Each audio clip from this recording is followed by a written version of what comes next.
Look at that. Beautiful out, guys. Oh, sun is shining. It is amazing out. See behind me there. Oh, look at that. Oh, that is... It's an absolutely magnificent day. Went to see Nosferatu last night. Good movie, highly recommend. Really good film. You know, like one of those real classic gothic sort of movies where it's kind of weird because I always loved vampire movies, and yet I've kind of got I'm a bit squeamish around blood, so it's unusual, alright, but I thought it was a very good movie. I thought it was very well made, and you don't see many movies like that nowadays. You know, there's a good storyline, but there's also it's also like that classic scare you shitless type of movie. Anyone remember that part in SpongeBob, you know, where the hash slinging slasher, and he's just there, if that was you, then who was flicking on and off the lights? Nosferatu.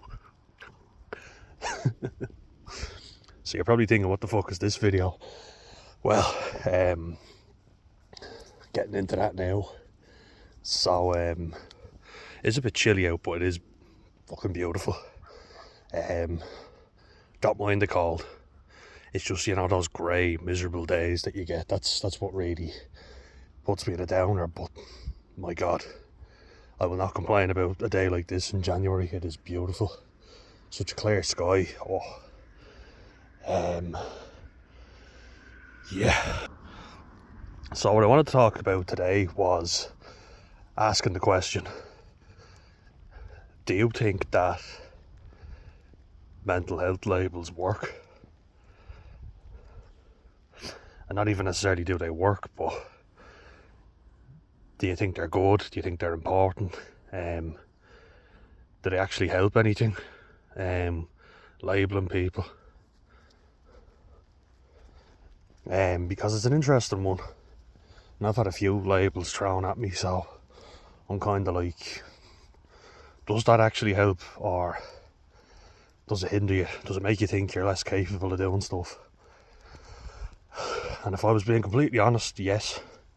There's a lot of stuff that I've found I'm perfectly capable of doing, that I didn't think I was capable of doing. And it made me very anxious, you know, because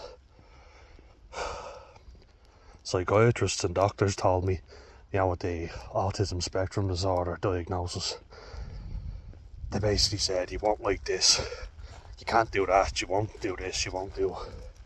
And I kind of thought to myself, oh, okay, they're adults, they know best. And I don't think my parents fully understand just how much of an impact that had on me. Because you see older people from older generations, and they discover later on that they have autism.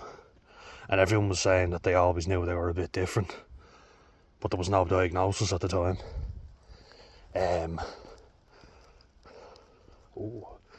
There's a hawk just flying by. It was really cool. I was going to try and film it, but he's too quick. Oh, hold on a sec, we might get him. If I see him closer, I'll get him. But shows you how easily distracted I am. But like, I do think for those people it does help, because they've probably lived in discomfort and thought there was something just weak about them, like they were faulty. And you hear them and it's really sad, you know, that they feel less of a human, and just basically told you're stupid. And a matter of fact, a lot of people with autism aren't stupid. So I do get that there's an argument to be made that it helps, you know. I'm just going to show you, because this is too cool to... He's right here now. Let's see now. He's up on that pole there. We're watching. Oh, look at that. Got them just in time. So cool, aren't they? Birds of prey. They're very elegant the way they fly. Just thought I'd show you that. But yeah, like, just get back to it. Just puts me in a good mood. Go back.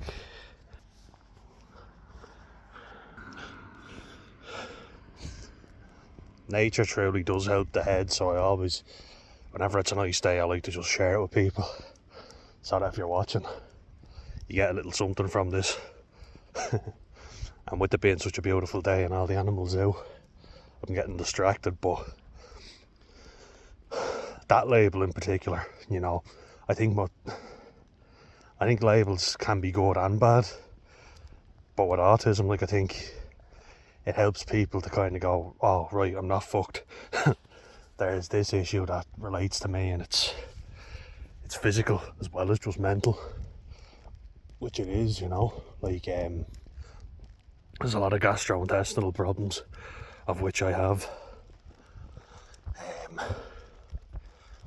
So there is a lot of evidence to support it, and, you know, still very little we know. When you consider what the amount of people being diagnosed nowadays,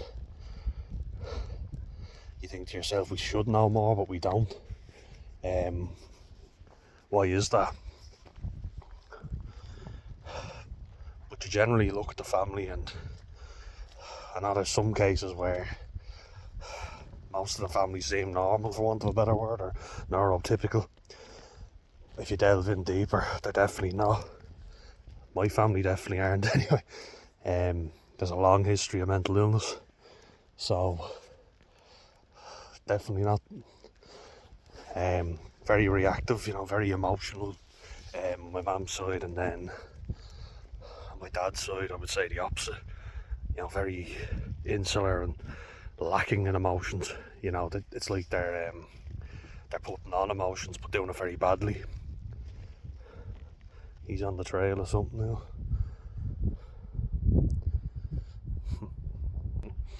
Lovely spot. Look at that. Oh, that was amazing. Beautiful. Well,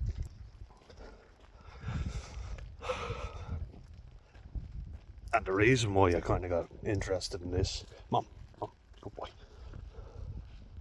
Come on. On you go. Sorry. The main reason is because having another two actually chucked at me, made me think, you know, personality disorders or something that seem to be hopping up a lot.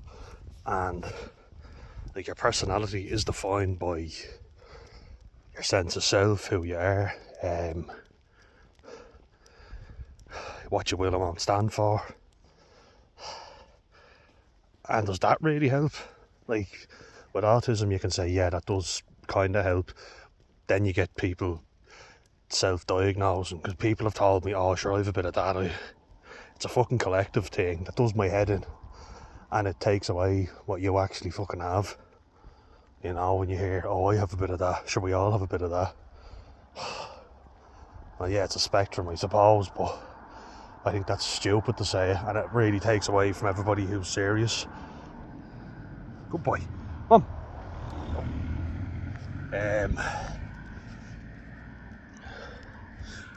But when you talk about personality disorders, it's a very interesting topic, because from what I can see, it's just a response to trauma. You don't get the attention you need as a kid, then you have really attention-seeking behaviour when you're older. That's histrionic personality disorder. You learn that emotions are bad, so you shut them off completely, and you don't have any human contact. Schizoid, you know. Now, a lot of people with that say that they're fine, they just don't like people. Come on, move. Oh, they're gonna start barking at you again, come on. you learn that you're only lovable when you achieve stuff.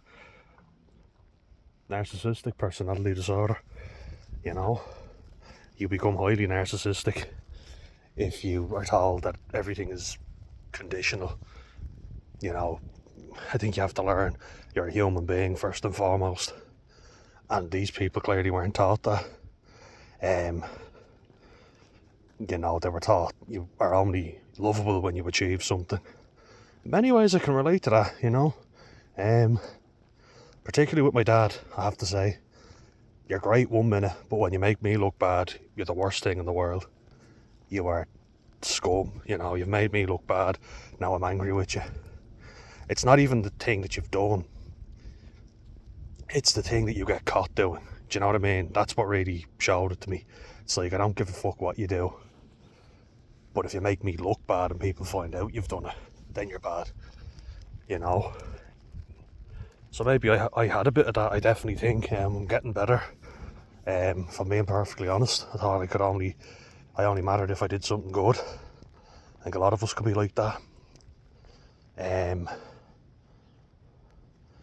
If you are taught as well that 1 minute one thing is acceptable to do, the next it's not acceptable to do. 1 minute I love you, then the next I'm mad at you and I flip. That's borderline personality disorder or emotionally unstable. Come on, in, good boy.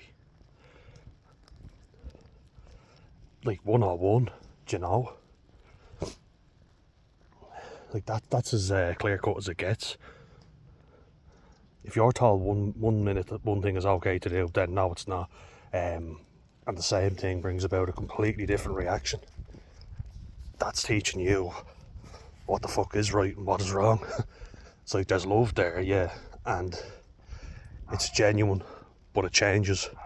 And people tell you 1 second one thing is okay, then the next it's not. That's how you develop borderline, you know, you're unstable because it's up, it's down, it's... I'm not fucking psychiatrist, but this stuff isn't an exact science. It's very messy. There's a huge grey area about it. And then, like, let's look at one in particular. And I think this is the best one to give you an example, but if you are battered, you know, like highly abused, really badly abused, and you're taught that the only way to survive is basically to take what you can get, you know, to deceive others, to trample on other people's rights. You learn that you're only going to be safe if you defend yourself. Violence is the only way. You know, like say your dad comes home and regardless of what you do, he drinks and he's very abusive and he hits you and your mum. Being emotionally empathetic is not going to work with a person like that. So you shut off everything. You completely shut down your emotions, because when you're nice and open and vulnerable, he takes advantage of that. And I think you all know what I'm talking about, of course. Antisocial personality disorder. But you can see how it develops, because it's not okay to be vulnerable. It's not okay to be empathetic in that environment. It's very dangerous. So you learn, I must shut that down. If I don't shut that down and start retaliating here, I could be fucking killed. It's all about survival at the end of the day. And I think that just gets swept under the carpet, and it's like all these technical terms. But when you think about it, and as I say, not a fucking psychiatrist or nothing, but it's basic human survival. I don't think anyone is a lost case, really. I think these labels are a very convenient way of us to rationalise very irrational things. In saying that, you cannot help anyone if they don't want it. They have to want it, and they have to be genuine. And when you're dealing with people who are diagnosed with personality disorders, they're very dangerous. Or they can be anyway. They have the potential to be, particularly in that cluster B group. They can cause a lot of fucking damage. They can turn on the charm, they can deceive you. Yeah, you know, they can be extremely dangerous people. And you and I ain't gonna fix them. And that's not what I'm trying to do. I'm trying to give you an understanding as to how they come about, you know, or at least the theory that I have, because it's not an exact science. There's a huge grey area about it. And I think whatever they're doing at the minute is not working. I don't think medications are great, you know, they're overrated.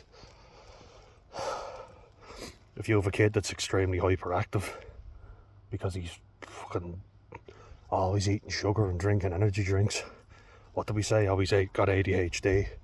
Rather than taking away stuff, we give him more stuff and we make a highly addicted child. Everyone on the fucking planet doesn't have ADHD and autism, you know. We tend to not look at the environment that they grow up in. We rarely look at the environment that they grow up in. We seem to add more stuff rather than take away the thing that's causing the harm. Do you know what I mean? I hope that makes sense anyway.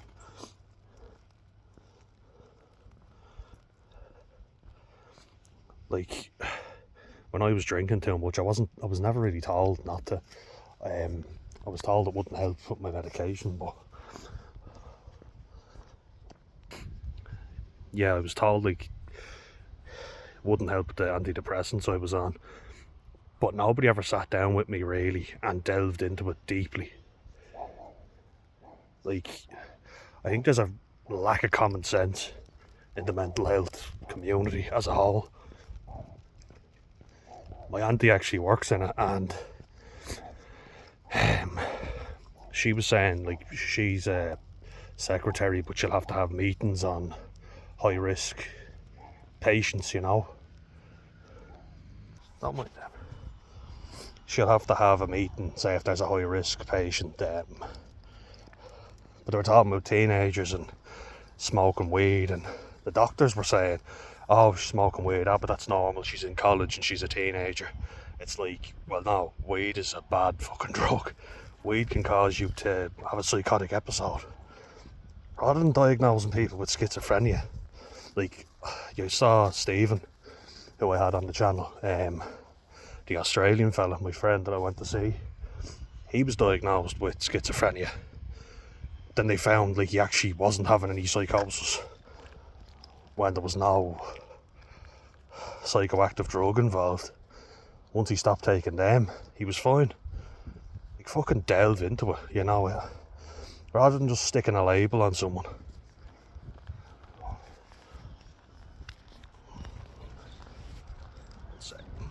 Like, it's easy to fucking slap a label on someone. Very difficult to actually delve into the problem. It's a very lazy mindset that we have. And then we just give you medication. What are you employed to do then? I can go onto Google and like doctors will laugh at you for going onto Google and say, oh, Dr. Google told you this. Me and my brother have both said the same thing. We've literally had a doctor come on and talk about Google. Like, it's fucking ridiculous. It's pathetic, you know. Like, we've literally sat there with them while they Googled something. I was like, I could fucking do that. I can hop onto Google and give you a whole host of symptoms. But they laugh at you when you say stuff and think it might be this. But you're not really offering me much fucking help, so kind of have to hop on, you know. I'm at my wit's end here. And they always ask you as well, how much are you on, or what are you? It's like, I'm not a fucking doctor. You know, is that not up to you to do? Fuck's sake. It's very frustrating, you know, when you're vulnerable and people are basically making you diagnose yourself. You have to remember everything. They lose your file all the time. They forget when your appointment's on. They treat you with utter contempt when you're in with them. I found talk therapy way better than any medication I've ever been put on. Like, when you're 14, 15, you're very vulnerable, and like, I'm sorry, it's not up to a mentally ill teenager to self-diagnose and to know what they're doing. They don't fucking know. They are making mistakes, but you're expected to just know everything. And then we'll slap a label on you, and that defines you for the rest of your life. As I say, it can help, but it helps if you can then go, look, I know what's wrong with me now. One sec. You're impatient, aren't you? I know what's wrong with me now. So I can put measures in place. That's fair enough, I get that. But a lot of times, it's like, okay, you've got your label, now piss off and don't bother me. Here's some pills, now shut up and leave me alone. It's a very lazy attitude, and then all you hear is we've a waiting list for everyone. So who's actually getting proper care? I understand it's not easy, but we need to do a lot more than just sticking a fucking label on people. I'll definitely talk about this further, guys. But thanks for listening. I'll see you in the next one.